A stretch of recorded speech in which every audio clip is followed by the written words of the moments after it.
طب نبوی رسول اکرم صلی اللہ تعالیٰ علیہ وسلم نے فرمایا رات کا کھانا مت چھوڑو، چاہے ایک مٹھی جو ہی کیوں نہ ہو، چاہے ایک مٹھی کھجور ہی کیوں نہ ہو، اس لیے کہ رات کا کھانا چھوڑنا بڑھاپا لاتا ہے۔ حضرت صلی اللہ تعالیٰ علیہ وسلم کا یہ اصول اور یہ بتایا ہوا یہ طبی قانون اور نسخہ اس لیے کہ رات کو جب انسان سوتا ہے تو آدمی کا معدہ اگر خالی رہتا ہے تو اس سے انسان کی صحت پر اثر پڑتا ہے اور جلد بڑھاپا طاری ہوتا ہے۔ مسائل تربیت اولاد کے سلسلے میں کچھ چند باتیں عرض کرنی ہیں، ان کو ذہن نشین فرما لیا جائے۔ حضرت عبداللہ بن عباس رضی اللہ تعالی عنہما روایت کرتے ہیں کہ نبی اکرم صلی اللہ تعالی وسلم نے ارشاد فرمایا، اللہ کی اطاعت کرو، اللہ کی نافرمانی سے بچو، اور اپنی اولاد کو احکامات پر عمل کرنے اور جن چیزوں سے روکا گیا ان سے بچنے کا حکم کرو، اس لیے کہ یہ تمہارے اور ان کے آگ سے بچنے کا ذریعہ۔ جو قرآن کی آیت ہے قُوا أَنفُسَكُمْ وَأَهْلِيكُمْ نَارًا، اپنے آپ کو اور اپنے گھر والوں کو جہنم کی آگ سے بچاؤ۔ تو ضروری ہے کہ اللہ کے احکام کی پابندی کرنے کی تاکید اولاد کو کرتے رہا کرو، گناہوں سے بچنے کی تاکید اور نیکیوں کے کرنے کی تاکید کرتے رہا کرو۔ والدین کو اس بات کی تاکید کی گئی کہ وہ اپنی اولادوں کی ایمانی تربیت کریں، تاکہ جیسے ہی بچے سن شعور کو پہنچیں تو اس وقت سے وہ احکامات شرعیہ پر عمل کرنے کے پابند بن جائیں،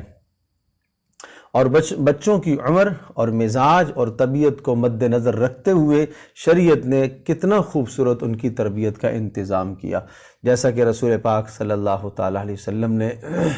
احکام سمجھائے کہ جب بچہ پیدا ہو تو اس وقت اذان دینے کا حکم ہوا، اور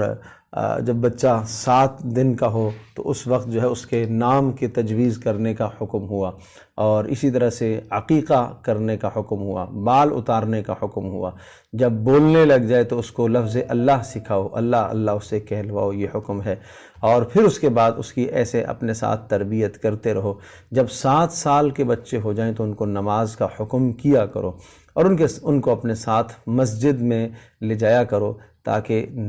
فریضہ نماز کی اہمیت ان کے دلوں میں بیٹھے۔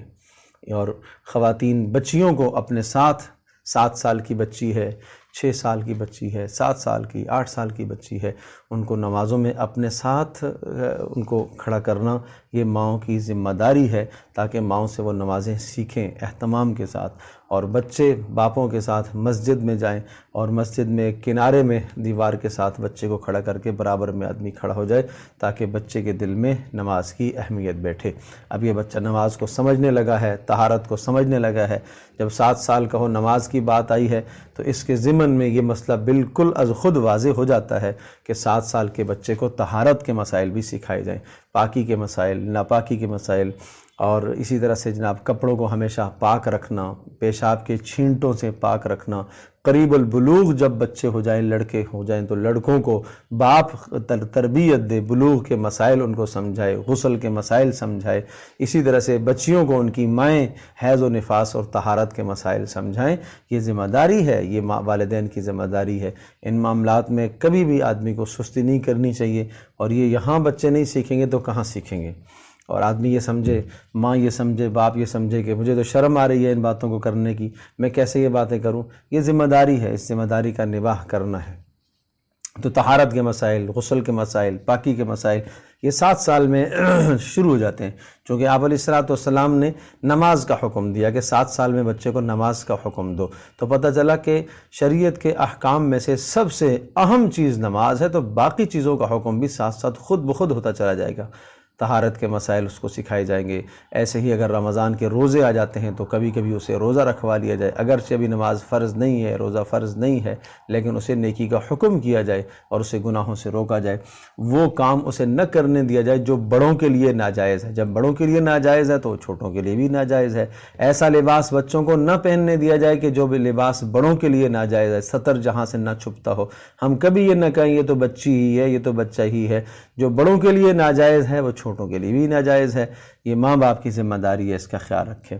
چونکہ عبادات میں سب سے اہم عبادت نماز ہی ہے، اس لیے نماز کی تاکید کا حکم آیا، اور جب نماز کی ادائیگی کا جذبہ پیدا ہو جائے گا تو باقی احکامات پر عمل کرنے کی صلاحیت پیدا ہو جائے گی۔ اور پھر فرمایا کہ جب 10 سال کے ہوں تو بستروں کو جدا کر دو۔ اللہ تبارک و تعالی ہم سب کے لیے عمل کرنا آسان فرمائے۔